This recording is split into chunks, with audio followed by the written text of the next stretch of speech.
The morning sun barely touched the narrow streets of Prague when 8-year-old Mira began her daily routine. While other children her age were still sleeping in warm beds, she was already out, carrying a worn canvas bag that was almost as big as she was. Her shoes had holes in them, and her jacket was too thin for the October cold, but she didn't complain. Complaining never changed anything. She walked through the quiet streets looking for empty bottles and cans.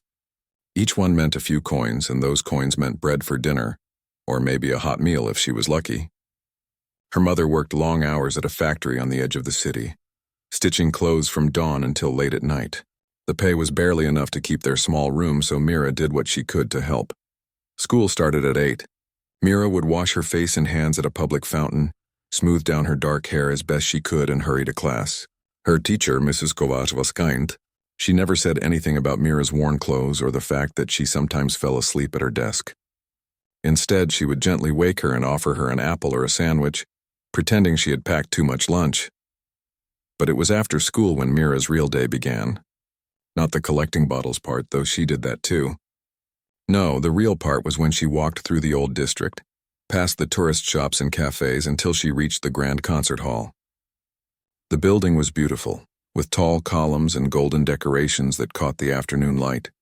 To Mira, it looked like a palace from a fairy tale. She wasn't allowed inside, of course. Children like her didn't belong in places like that, but she didn't need to go inside. The iron fence around the building had wide gaps perfect for a small girl to peer through, and the windows were tall and clear, giving her a view into a world she could barely imagine. Every day, well-dressed children arrived at the hall carrying instrument cases. They wore clean uniforms and walked with confidence, chatting and laughing with their friends. Mira would watch them disappear through the heavy wooden doors, and then she would wait. If she was quiet and patient, she could hear the music.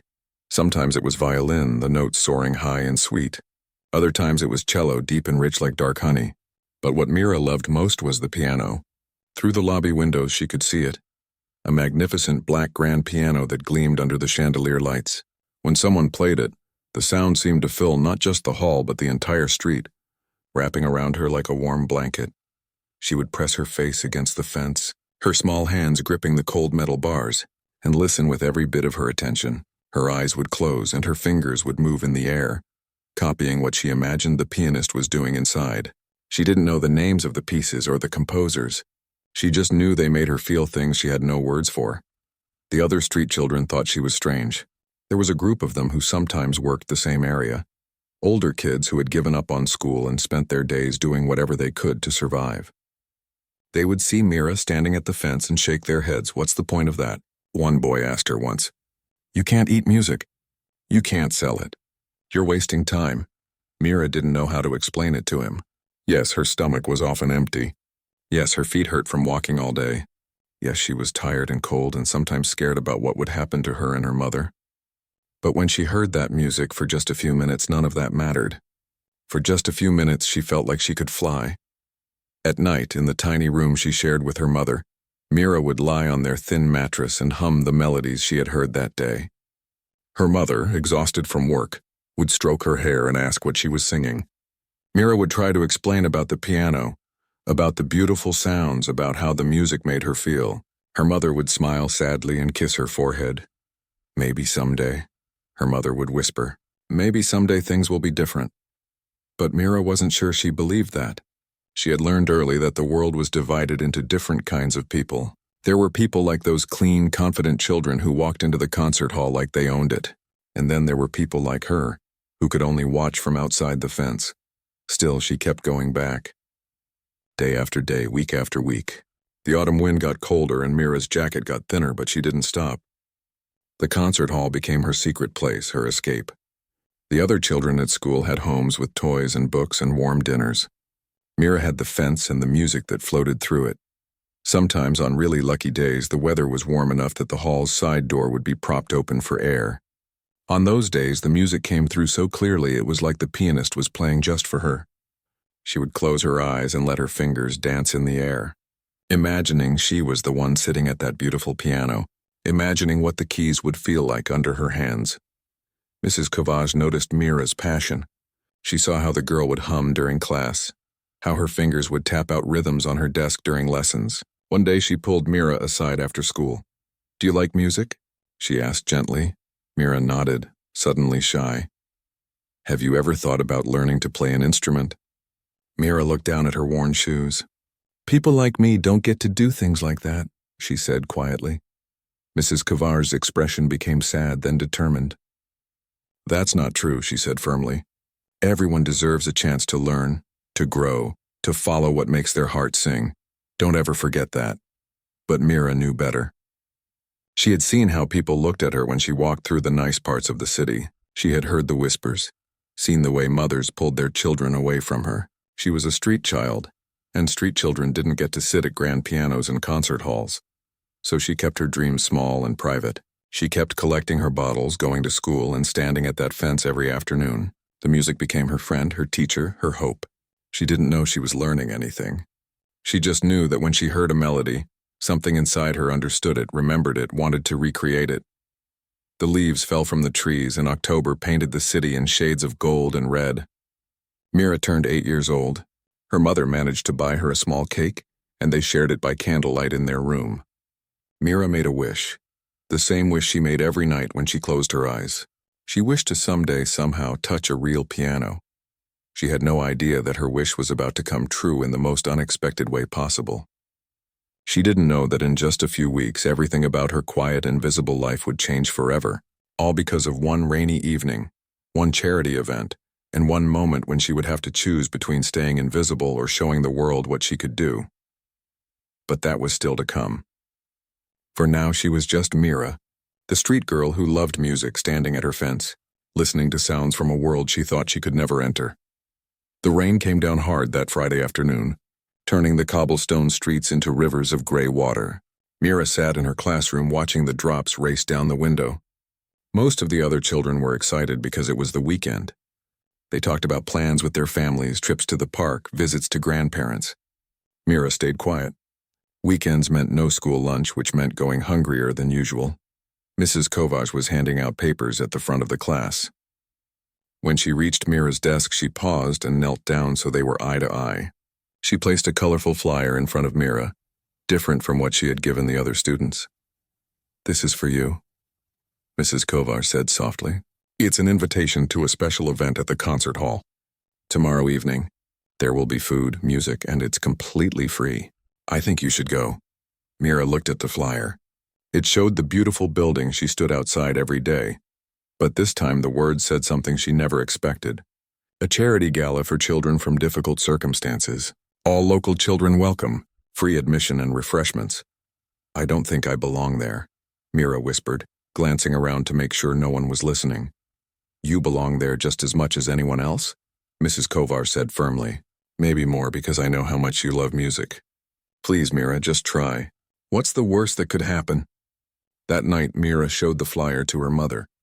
They sat on their mattress, sharing a loaf of bread and some cheese. Her mother read the invitation 3 times, her tired eyes filling with something that looked like hope, mixed with worry. "Do you want to go?" she asked. Mira nodded slowly. She was scared, but the thought of actually being inside that building, being in the same room as that piano, made her heart race. Her mother got up and went to their small wardrobe. She pulled out a dress that Mira hadn't seen in months. It was blue, faded from many washings, with patches on the sleeves where Mira's mother had carefully mended the tears. It wasn't fancy, but it was clean. "We'll wash it tonight and let it dry by the heater," her mother said. "And I'll braid your hair in the morning. You'll look beautiful." The next evening, Mira stood outside the concert hall, but this time she wasn't behind the fence. She was at the main entrance, clutching her invitation in one hand and her mother's hand in the other. Her mother had taken the evening off from work, losing money they desperately needed, just to walk Mira to the door. "You can do this," her mother said, squeezing her hand. "I'll be right here when you're done. 2 hours, remember? I'll be waiting." Mira nodded, too nervous to speak. She watched her mother walk away, then turned to face the grand entrance. Other children were arriving too. She recognized some of them from the orphanage near the market. Others came with workers from the city's shelters. They all looked nervous and out of place, just like her. A smiling volunteer checked her invitation and welcomed her inside. Mira stepped through the doors and stopped breathing for a moment. The lobby was more beautiful than she had ever imagined. The ceiling was painted with angels and clouds. The chandelier sparkled like captured starlight. And there, in the center of the room, was the piano. The same piano she had watched through the windows countless times, but now she was actually here in the same room with it. Tables along the walls held trays of food. Mira had never seen so much food in one place. There were small sandwiches cut into triangles, pastries that glistened with sugar, cookies, fruit, and glasses of juice in different colors. Her stomach growled, but she felt too nervous to eat. She found a corner near a tall marble pillar and tried to make herself small and invisible, the way she always did. From here she could watch everything. The other children gradually relaxed and started eating, talking quietly among themselves. The volunteers moved through the room, encouraging everyone to enjoy the food and telling them about the concert that would start soon. Then everything changed. A side door opened and a group of children entered. These weren't children from shelters or difficult homes. These were the children Mira watched every day from outside the fence. The conservatory students. They wore matching uniforms, crisp and perfect. They carried themselves with confidence, laughing and chatting as if they owned the place. And maybe, in a way, they did. They were here to perform a short program before the main concert, a volunteer explained to the room. A showcase of young talent to inspire the evening's honored guests. The conservatory children gathered near the refreshment tables, and Mira could hear their conversation clearly from her corner. "I can't believe they're making us perform for them," one girl said, not even bothering to whisper. "This is supposed to be for us to practice for real audiences, not charity cases." "At least the food is good," a boy said, taking 3 pastries at once. Mira felt her face get hot. She looked down at her patched dress, at her shoes that she had scrubbed but still looked old and worn. She wanted to disappear completely. One of the conservatory boys wandered away from his group, looking around the lobby with obvious boredom. His eyes landed on Mira standing near the piano. He stared at her for a moment, then his face broke into a smirk. He said something to his friends, and several of them turned to look at her. Mira's heart started pounding. She wanted to run, but her feet wouldn't move. The boy walked toward her with 3 of his friends following. They formed a small semicircle around her, blocking her into the corner.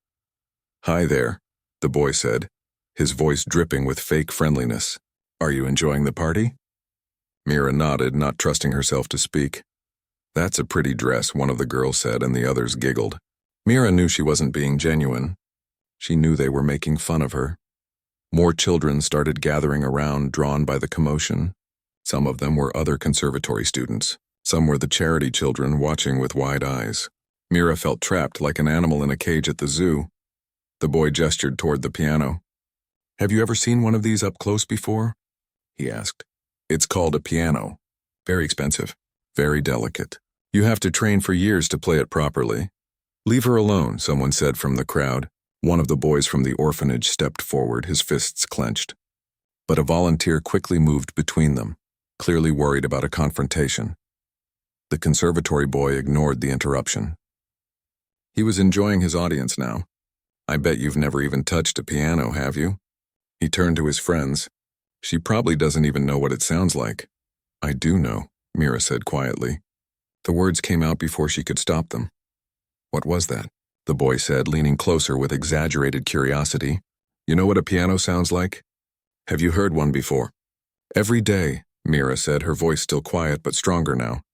"I listen every day outside." The girl next to the boy laughed. "You mean you stand outside and listen?" "That's so sad. Do you play?" another conservatory student asked, and now several of them were laughing. Mira felt tears starting to form in her eyes, but she blinked them back. She wouldn't cry in front of them. She wouldn't give them that satisfaction. "You play this piano?" the first boy said, his voice getting louder. "That's a joke. This is a Steinway. It costs more than your whole building, probably. You can't just sit down and play it. You need years of training, proper teachers, talent." The word talent hung in the air like an insult. The laughter grew louder. Even some of the adults in the room were starting to notice the commotion. Mrs. Cavage, who had arrived to help with the event, began pushing through the crowd, her face red with anger. But something was happening inside Mira. The fear and shame were still there, but something else was growing too. Something that had been building every day she stood at that fence. Every night she hummed those melodies. Every morning she woke up to another day of being invisible. She looked at the boy. Then she looked past him at the piano, at the instrument she had dreamed about for so long. Her fingers, hanging at her sides, began to move slightly, remembering the patterns she had traced in the air hundreds of times. Mrs. Kovaj reached the edge of the crowd. "That's enough," she said in her teacher voice. "Leave this child alone right now." But before Mrs. Kovaj could reach her, before the volunteers could scatter the crowd, before the conservatory students could walk away laughing at another successful humiliation, Mira made a decision. She looked up at Mrs. Kovaj and then she looked at the piano. "May I?" she asked, her voice barely more than a whisper. The crowd went silent. Mrs. Kovaj's angry expression changed to surprise, then worry, then something else. Something like understanding. "May I try?" Mira asked again, louder this time. The lobby went completely silent. Everyone stared at Mira, this small girl in a patched dress asking to play the magnificent Steinway piano. The conservatory boy who had been mocking her looked confused for a moment, then his smirk returned even wider than before.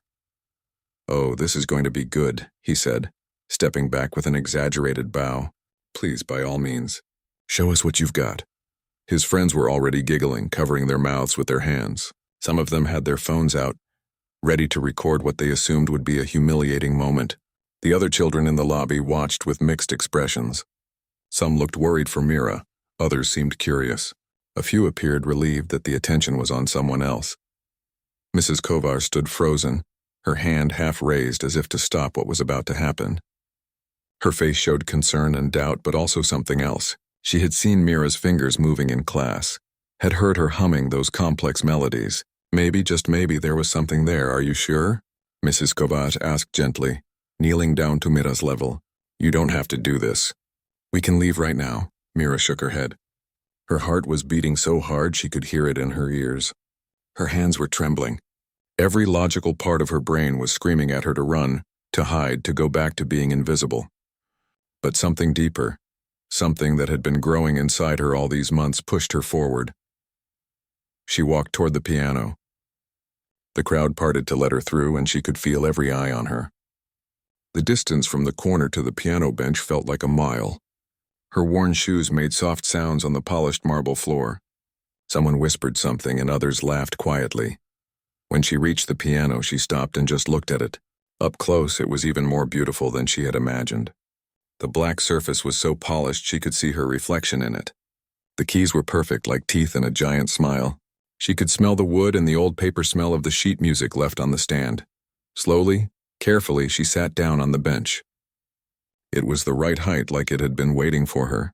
She looked down at the keys, and for a moment, panic gripped her chest. She had never touched a piano before, not once. Everything she knew came from watching through windows and listening through walls. What if nothing happened? What if her fingers didn't know what to do? What if she had been fooling herself this whole time? Behind her, she heard the conservatory boy whisper loudly, "This is painful to watch." More giggles rippled through the crowd. Mira closed her eyes. She blocked out the watching faces, the mocking whispers, the fear pounding in her chest. She thought about all those afternoons standing at the fence. She remembered the first time she had heard a piano, how the sound had wrapped around her like a hug. She thought about the melody that had become her favorite, the one she hummed every single night before falling asleep. It was a piece she had heard a student practicing last summer. The windows had been open because of the heat, and the music had floated out into the street so clearly. The student had played it over and over, making mistakes and starting again. Mira had stood there for 2 hours, listening, memorizing, feeling the shape of the music in her bones. She didn't know it was called Für Elise. She didn't know it was Beethoven. She just knew it as the song that made her feel like she was flying. Her hands moved to the keys. They were cool and smooth under her fingertips. She took one deep breath and then she began to play. The first note rang out clear and pure. Then the second and the third. Her fingers found their places like they had always known where to go. The melody began to emerge, tentative at first, then stronger. It wasn't perfect. She hit a wrong note in the fourth measure and had to feel her way back to the right one. Her fingering wasn't textbook. Her posture wasn't what a teacher would have taught her, but the music was real. The lobby transformed. The mocking whispers died away completely. The giggles stopped mid-laugh, mouths hanging open in shock. The conservatory students stood frozen, their smiles fading into expressions of disbelief. Even the volunteers stopped moving, trays of food forgotten in their hands. Mira kept playing. Now that she had started, she couldn't stop. The music poured out of her like water from a broken dam. Every emotion she had kept locked inside, every moment of hunger and cold and loneliness, every afternoon of standing outside looking in, all of it flowed through her fingers into the keys. She made mistakes. She stumbled over the faster passages. There was a section in the middle where she got lost and had to skip ahead to a part she remembered better. But there was something in the way she played that went beyond technical perfection. There was feeling. There was truth. There was a hunger that had nothing to do with empty stomachs and everything to do with a soul that had been starving for beauty. The other children who had been mocking her now looked at the floor, their faces red with shame. The boy who had started it all stood with his mouth open, his phone hanging forgotten in his hand. His friends had moved away from him slightly, as if they didn't want to be associated with what they had done. Mrs. Cavaj had tears running down her face. She pressed her hand over her mouth, not trusting herself to make a sound. Other adults in the room were equally moved. Waiters had stopped serving. Security guards had stepped closer to listen. Even the professional musicians who were supposed to perform later had emerged from the back rooms, drawn by the unexpected sound. Mira reached the final section of the piece. Her fingers were starting to ache, not used to the physical effort of pressing the keys. But she pushed through. The melody climbed higher, became softer, more delicate. Each note felt like a goodbye, like a thank you, like a prayer. And then it was over. The last note hung in the air, vibrating through the silent lobby. Mira's hand stayed on the keys for a moment longer, not wanting to let go, not wanting this moment to end. Because she knew that once she lifted her hands, once she turned around, reality would come crashing back. The silence stretched out. 1 second, 2 seconds, 3. Mira finally opened her eyes and lifted her hands from the keys. She turned on the bench to face the crowd, and for a moment she saw nothing but shocked faces staring back at her. Then someone started clapping. It was one of the servers, an older man with gray hair. He was clapping hard, his hands making sharp sounds in the quiet lobby. Then Mrs. Cavaj joined in, and then another adult and another. Within seconds, the entire lobby erupted in applause. People weren't just clapping politely. They were clapping like they had just witnessed something impossible. Some were cheering. Others were wiping their eyes. The children from the orphanages and shelters were clapping hardest of all, their faces shining with pride and excitement, as if Mira's moment of courage belonged to all of them. The conservatory students stood in awkward silence. Some of them eventually started clapping too, but their hands moved slowly, mechanically. They looked confused, like the world had suddenly stopped making sense. They had spent years training, practicing scales and exercises, learning proper technique. How could this street girl who had never had a lesson in her life play like that? Mira sat on the bench, overwhelmed. She had expected laughter or silence or maybe pity. She had never imagined this. The applause seemed to go on forever, and she didn't know what to do. Should she stand? Should she bow? Should she run? Then the crowd parted, and an elderly woman in an elegant black dress walked through. She moved slowly with dignity, using a silver-handled cane. Everyone quieted down as she approached. Even without knowing who she was, it was clear this woman commanded respect. She stopped in front of the piano and looked down at Mira with eyes that seemed to see everything. The woman's face was lined with age, but her eyes were sharp and bright. She studied Mira for a long moment, and Mira felt like she was being read like a book. "Child," the woman said finally, her voice soft but clear. "What is your name?" "Mira," she whispered. "Mira," the woman repeated as if tasting the name. "Tell me something, Mira. Who taught you to play?" Mira looked down at her hands, still trembling slightly from the effort of playing. "No one," she said. "I just listen. Through the windows. I watch and I listen and I try to remember." The elderly woman's eyes widened. She looked at the piano, then back at Mira, then at Mrs. Cavaj, who nodded to confirm it was true. "Extraordinary," the woman whispered. She reached out and gently touched Mira's shoulder. "Absolutely extraordinary." The elderly woman knelt down slowly, her elegant dress pooling around her on the polished floor. Up close, Mira could see kindness in her weathered face mixed with something that looked like wonder. The woman's hands were covered in age spots, but her fingers were long and graceful. Piano fingers, Mira thought, though she didn't know why she knew that. "My name is Professor Helena," the woman said gently. "I teach piano here at the conservatory. I've been teaching for 50 years, and I can tell you something with absolute certainty. What you just did is not normal." Mira's stomach twisted. Not normal. She had heard those words before, usually followed by something bad. She started to stand, ready to apologize and run, but Professor Helena's hand on her shoulder kept her seated. "Not normal," the professor continued, "because it's extraordinary, remarkable. I have students who have been taking lessons since they were 4 years old, and they don't play with the feeling you just showed. Do you understand what I'm saying?" Mira shook her head. She didn't understand any of this. Her mind was still spinning from actually touching the piano, from the applause, from not being laughed out of the building. Professor Helena smiled. "You have a gift, child. A rare one. The kind that appears maybe once in a generation if we're lucky." She paused, seeming to choose her words carefully. "Tell me about your life. Where do you live? Do you go to school? What does your family do?" The questions made Mira uncomfortable. She didn't like talking about her life, about being poor, about her mother working all those hours just to keep them in one tiny room. But something about Professor Helena's eyes made her feel safe. So she told the truth. "My mother works at a factory," Mira said quietly. "She sews clothes. We live in a room near the old market. I go to school. Mrs. Cavage is my teacher." She gestured toward Mrs. Cavage, who had moved closer to hear the conversation. "And the piano?" Professor Helena asked. "You really taught yourself just by listening?" "I stand outside," Mira explained, her voice getting even quieter. "After school, I watch through the fence and listen when people practice. I can't help it. The music makes me feel different. Better. I don't know how to explain it." Professor Helena's eyes had become bright with tears, though she smiled through them. "You don't need to explain it, dear. I understand completely. Music chose you just as much as you chose it." She stood up slowly, using her cane for support. Mrs. Cavage rushed over to help her. The professor waved away the assistants but nodded gratefully. Then she looked around at the crowd that had remained, watching and listening. "This young lady," Professor Helena announced, her voice carrying through the lobby, "has just demonstrated something that all the money and lessons in the world cannot buy.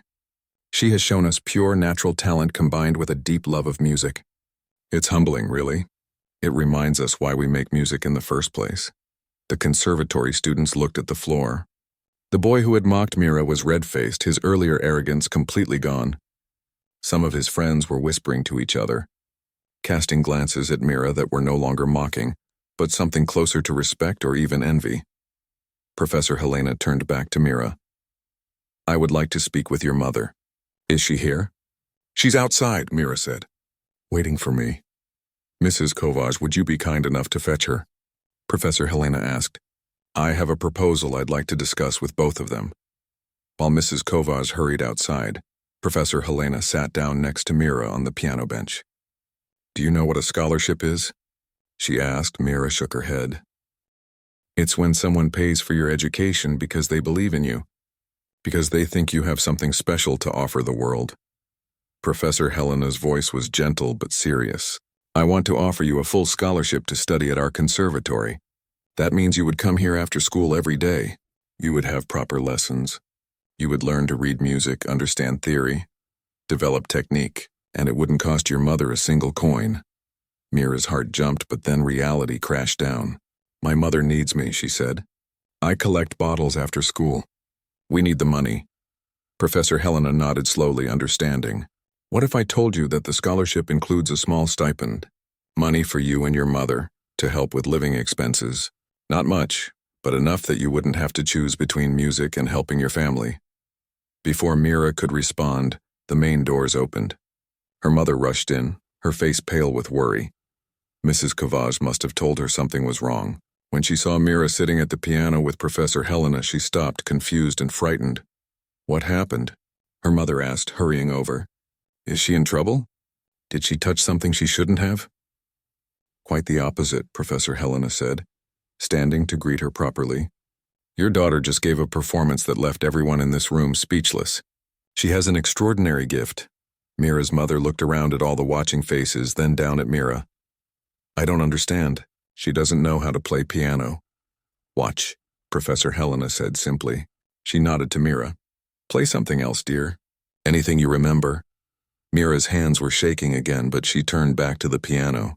This time she played a different piece, something lighter and faster that she had heard in the summer.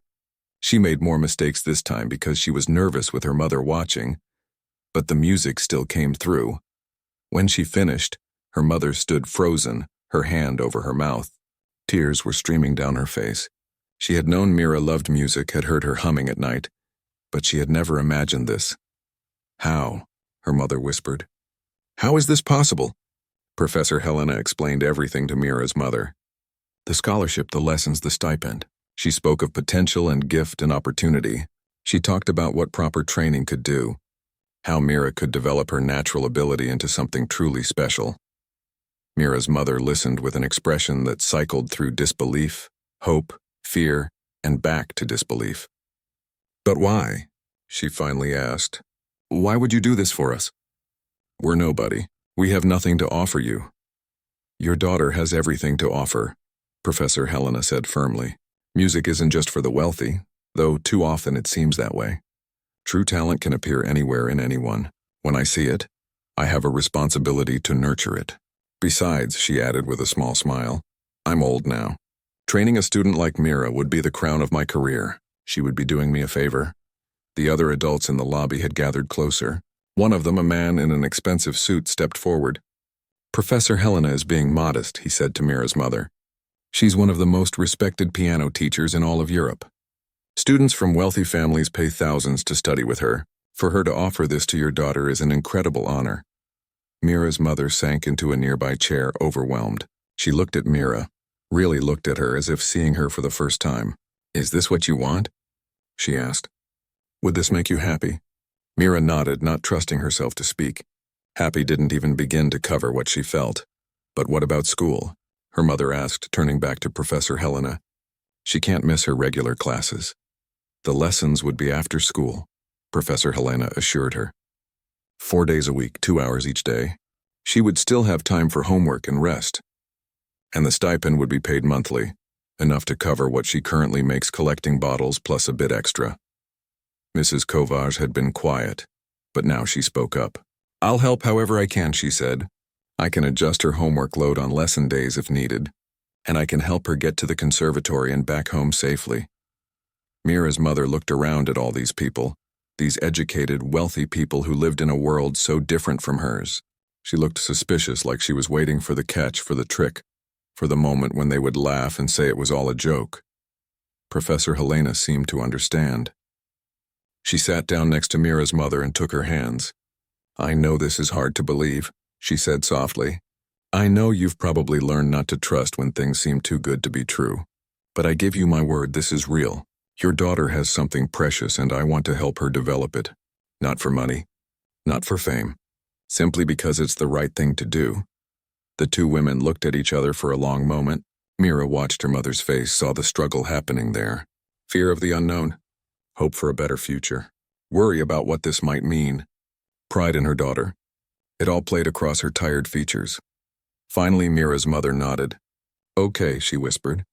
Okay, we'll try. The lobby erupted in applause again, but this time it was different. This time it was celebration, not just appreciation. Mrs. Kovage was crying openly now, hugging other teachers who had arrived. Some of the conservatory students actually looked happy. Their earlier shame transformed into something better. Even the boy who had mocked Mira managed a small smile.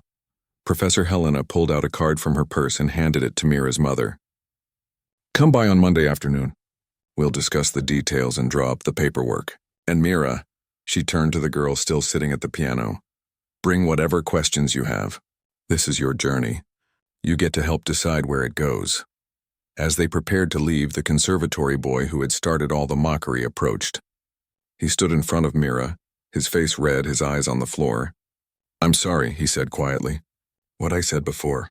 How I acted. It was wrong. You're really good. Mira didn't know what to say. She just nodded. He nodded back and walked away quickly, his shoulders hunched. Outside, the rain had stopped. The streets gleamed wet under the streetlights. Mira and her mother walked home slowly. both of them too stunned to talk much. When they finally reached their little room, her mother sat on the bed and pulled Mira close. "Everything just changed," her mother said softly. "Do you realize that? Everything is different now." Mira leaned against her mother's shoulder, breathing in the familiar smell of factory soap and tired hope.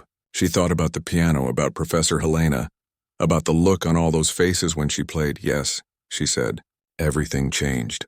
Monday came faster than Mira expected. She barely slept over the weekend, worried that she would wake up and discover it had all been a dream. But when Monday afternoon arrived and Mrs. Kavaz walked her to the conservatory's administrative office, everything was still real. Professor Helena was waiting for them with a stack of papers and a warm smile. Mira's mother had taken off work again, her face showing the exhaustion of lost wages, but also something new. Hope. Actual, real hope that maybe life could be different. The paperwork took an hour. There were forms to sign, schedules to discuss, rules to understand. Mira would start lessons the next day. Tuesday and Thursday evenings for piano instruction with Professor Helena herself. Wednesday and Friday for music theory, ear training, and ensemble work with other students. The stipend would be deposited directly into her mother's account on the 1st of each month. "One more thing," Professor Helena said, pulling out a key from her desk drawer. "This is for practice room 7. It's yours. You can come here any day of the week, even when you don't have lessons, and practice as much as you want. The room has an upright piano, not as grand as the Steinway, but it will serve you well." Mira took the key with trembling hands. Her own practice room, her own piano. It felt like holding a piece of the future. That first lesson on Tuesday was both wonderful and terrifying. Professor Helena was patient but honest. She explained that while Mira had incredible natural ability and musicality, her technique needed work. Her posture was wrong. Her fingering was inefficient. She had developed bad habits from teaching herself. "We're going to have to break some things down and rebuild them properly," Professor Helena said. "It might feel frustrating at first. You'll actually sound worse before you sound better. But trust the process. Trust me." And Mira did trust her. Over the following weeks, she practiced scales until her fingers ached. She learned to read music, those strange symbols on paper suddenly making sense like a new language. She discovered the names of the pieces she had been playing by ear.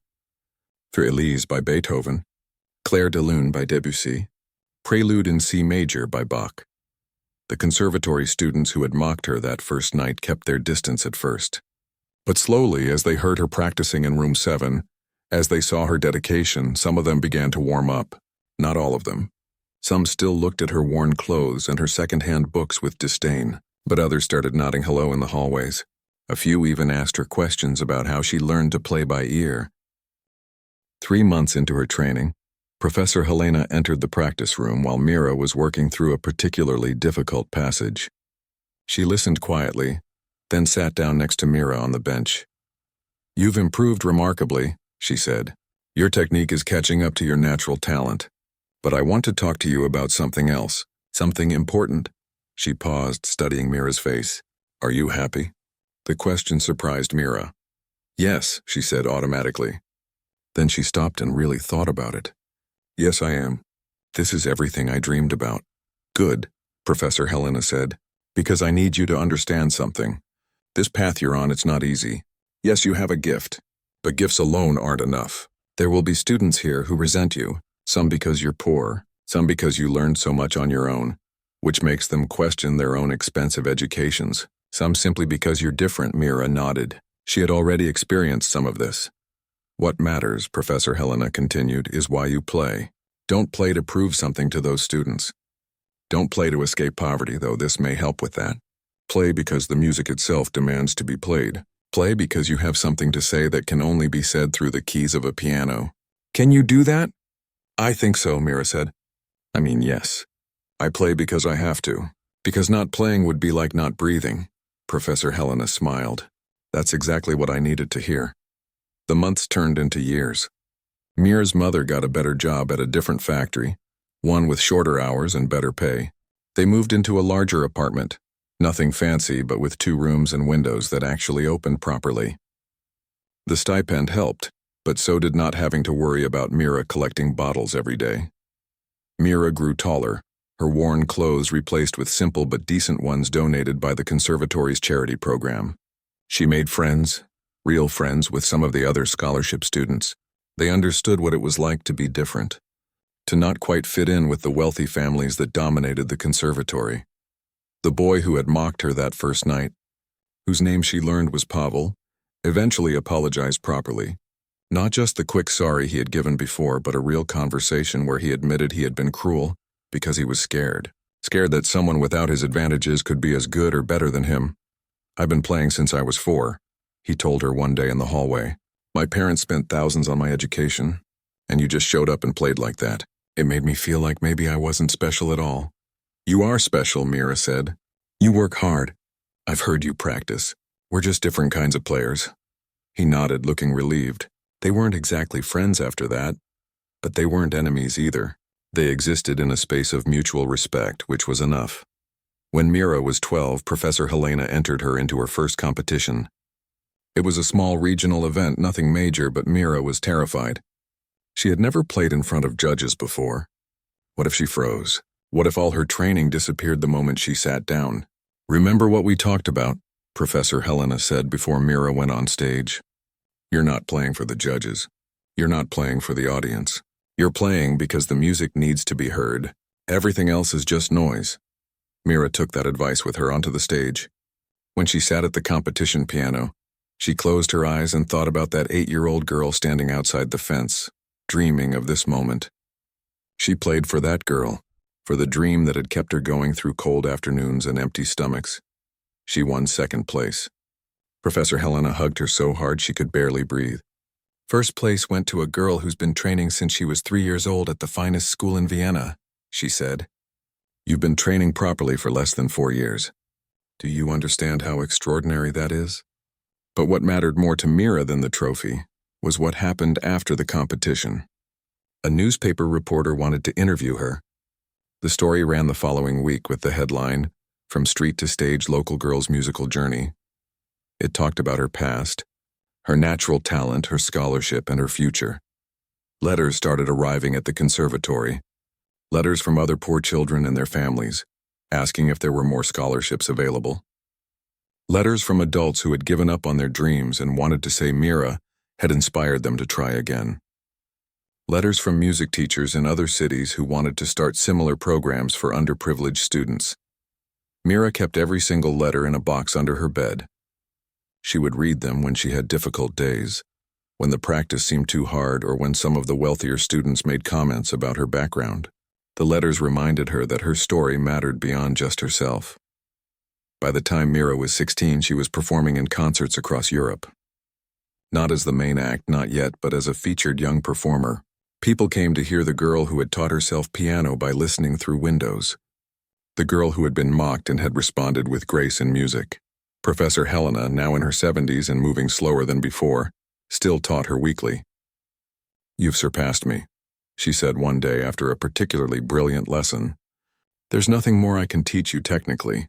Now you need to find your own voice, your own interpretation.